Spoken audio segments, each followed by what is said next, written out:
अस्सलामुअलैकुम नाज़रीन, मैं अपनी दादी अम्मा से टिड्डी दल के बारे में सुना करता था। वो बताया करती थी कि किस तरह हर चंद साल बाद टिड्डी दल फसलों को नुकसान पहुंचाता था। लोग किस तरह फसलों को बचाने के लिए ढोल पीटते थे।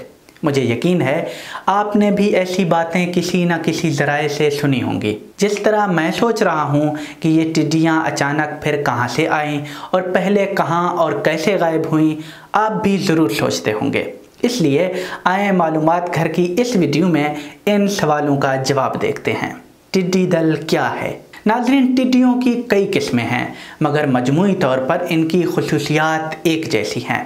इस बार आने वाली टिड्डियाँ चूँकि अफ्रीका के सहराओं से यहाँ तक पहुँचे हैं, इसलिए हम इन सहराई टिड्डियों को देखते हैं।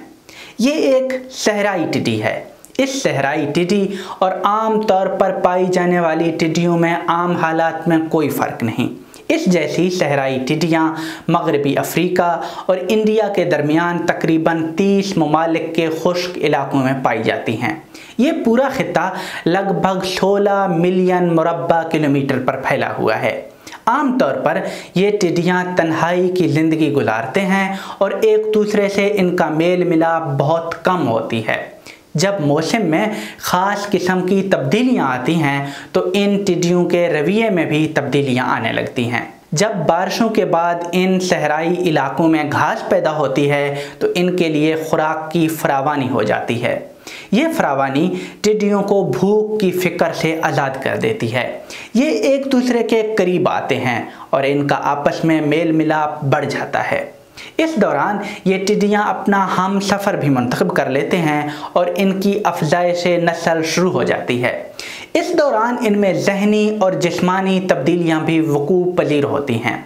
सबसे पहले इनकी रंगत में तब्दीली वाक़ई होती है। ये सब्ज़ और भूरे रंग से चमकदार जर्द रंग में तब्दील हो जाते हैं। इनका जिस्म सुखड़ जाता है, जिससे इनके जिस्म की मजबूती बढ़ जाती है और ये परवाज़ के लिए तैयार हो जाते हैं। इनके जहन में भी मस्बत तब्दीलियाँ आती हैं, जिसकी वजह से इन्हें इदराक होता है कि ग्रुप्स की शक्ल में रहने के फ़वाइद क्या हैं। इस दौरान इनके हाजमे में भी मस्बत तब्दीली आती है और ये ज़्यादा खुराक खाने लगते हैं। फिर ये बस दो काम करते हैं, खाते हैं और अपनी नस्ल बढ़ाने के लिए रेत में अंडे देते जाते हैं। जब 2 हफ्तों के बाद इनके अंडों से बच्चे निकलते हैं तो ये लाखों की तादाद में चलने फिरने वाले झुंड होते हैं। ये शुरू दिन से एक साथ झुंड की शक्ल में चलने लगते हैं। फिर 6 हफ्तों के बाद इनके पर आ जाते हैं और ये उड़ने के भी काबिल हो जाते हैं। और जब ये उड़ने लगें तब इन्हें रोकना नामुमकिन हो जाता है।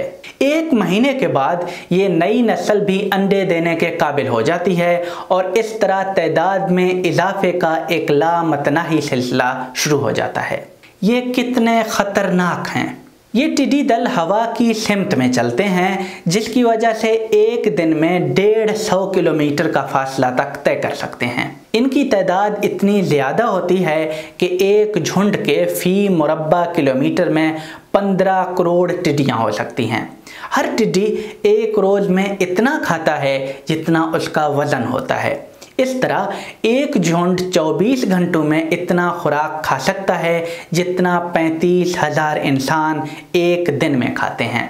अक़वाम मुत्तहिदा की इदारा बराए ज़राअत और खुराक यानी FAO के मुताबिक एक औसत दर्जे का झुंड इतनी फसलें तबाह कर सकता है जो 2,500 अफराद के लिए साल भर के लिए काफ़ी हो सकती हैं। ये दोबारा क्यों आए? 2019 से मशरकी अफ्रीका कई दिहाइयों का सबसे ख़तरनाक टिड्डी दलों का हमला बर्दाश्त कर रहा है। इसकी वजह मौसमियाती तब्दीलियां हैं। जब मौसम टिड्डियों के लिए मुवाफिक हो तो उनकी तादाद में होश रुबा इजाफा होता है। हर अगली नस्ल में उनकी आबादी 20 गुना बढ़ती है। अब आप अंदाज़ा लगाएं कि अगर कुछ महीने भी माहौल उनके मुवाफिक हो तो इनकी तादाद में हज़ारों गुना इजाफा हो, यहाँ तक कि 9 महीनों के बाद इनकी तादाद में 8,000 गुना इजाफा हो सकता है। मुहक्किकीन का ख्याल है कि दरअसल यही चीज़ 2018 में हुआ, जब एक समंदरी तूफ़ान की वजह से सहरा में गैर मामूली बारिशें हुई, जिससे सहराओं में गैर मामूली घास पैदा हुआ। इसके नतीजे में टिड्डियों की नस्ल बढ़ने में एक गैर मामूली इजाफा देखा गया। जब ये टिड्डियाँ इन सहराओं से निकलकर दूसरी तरफ गईं तो वहाँ भी बारिशें हो चुकी थीं और यूं इनके नस्ल में मज़ीद इजाफा होता चला गया। ये सिर्फ एक दफ़ा के अंडों से निकलने वाली टिड्डियों की वजह से नहीं हुआ। जिस तरह की तादाद से ये दुनिया भर में फैल रहे हैं, बज़ाहिर लगता है कि कई बार इनकी नस्लें तैयार हो चुकी हैं, क्योंकि माहौलियाती तब्दीलियों की वजह से कई बार इनको मुवाफिक मौसम मिले और जिस तरह माहौलियाती तब्दीलियों में दिन ब दिन इजाफा हो रहा है, बाइद नहीं कि आने वाले सालों में इनकी तादाद मज़ीद बढ़ जाए। नाज़रीन, आज की वीडियो में इतना ही। अगर आप ये देखना चाहें कि हम नोट छापकर कर्ज क्यों नहीं उतारते तो ये वीडियो मुलाहिजा करें, और अगर आपकी दिलचस्पी इसमें हो कि चौथा सनती इनकलाब क्या है और उसके पाकिस्तान पर क्या असरात हो सकते हैं तो ये वीडियो देखिएगा। हम आपकी राय का इंतज़ार करेंगे। आपका बहुत बहुत शुक्रिया।